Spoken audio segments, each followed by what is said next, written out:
মন্দির ভেঙে মসজিদ নির্মাণ এই চলতি অভিযোগ তথা বিতর্কের মধ্যেই সম্বলে কয়েক মাসের মধ্যে তালা বন্ধ অন্তত ৬টি মন্দিরের দরজা খুলে গিয়েছে। এবার সম্বল সৌধ বিতর্কে নিম্ন আদালতের পদক্ষেপে স্থগিতাদেশ এলাহাবাদ হাইকোর্টের। সম্বল সৌধ বিতর্কে নিম্ন আদালতের পদক্ষেপে স্থগিতাদেশ এলাহাবাদ হাইকোর্টের। মন্দির ভেঙে মসজিদ নির্মাণের এই চলতি অভিযোগ তথা বিতর্কের মধ্যেই সম্বলে কয়েক মাসের মধ্যে তালাবন্ধ অন্তত ৬টি মন্দিরের দরজা খুলে গিয়েছে।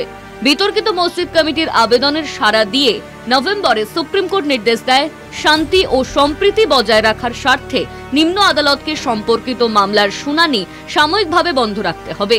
একই সঙ্গে মসজিদ কমিটিকে এলাহাবাদ হাইকোর্টে আবেদন করার পরামর্শ দেয় দেশের শীর্ষ আদালত। ইতিমধ্যে এক আরটিআই অ্যাক্টিভিস্ট তথ্য জানার অধিকার অনুযায়ী সংগৃহীত তথ্যের ভিত্তিতে আলিগড়ের দেওয়ানি আদালতে দাবি করেছেন হিন্দু, বৌদ্ধ ও জৈন মন্দিরের উপর ওই মসজিদ মুঘল আমলে নির্মিত হয়। 15 ফেব্রুয়ারি আবেদনটির শুনানির দিন ঘোষিত হয়েছে।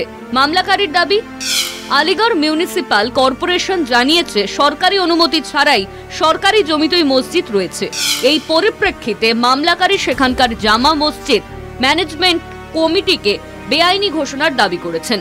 অন্যদিকে ওই আদালতের শুনানিতে স্থগিতাদেশ দিয়ে 25 ফেব্রুয়ারি পরবর্তী শুনানির দিন ধার্য করেছে। উল্লেখ্য, যার আবেদনের পরিপ্রেক্ষিতে ওই সৌধে অ্যাডভোকেট কমিশনার দ্বারা সমীক্ষার নির্দেশ জারি হয় তা 19 ও 24 নভেম্বর সম্পন্ন হয়েছে। সেই সমীক্ষার ভিত্তিতে তৈরি রিপোর্ট নিম্ন আদালতে মুখবন্ধ খামে জমা পড়েছে। 5 মার্চ সেই রিপোর্টের ভিত্তিতে শুনানির দিন ধার্য হয়েছে।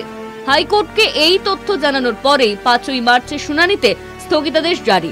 অন্যদিকে মুসলিম অধ্যুষিত বারাণসীর মদনপুরা এলাকায় জেলা প্রশাসনের অনুমতিতে একটি মন্দিরের দরজা খুলে গিয়েছে।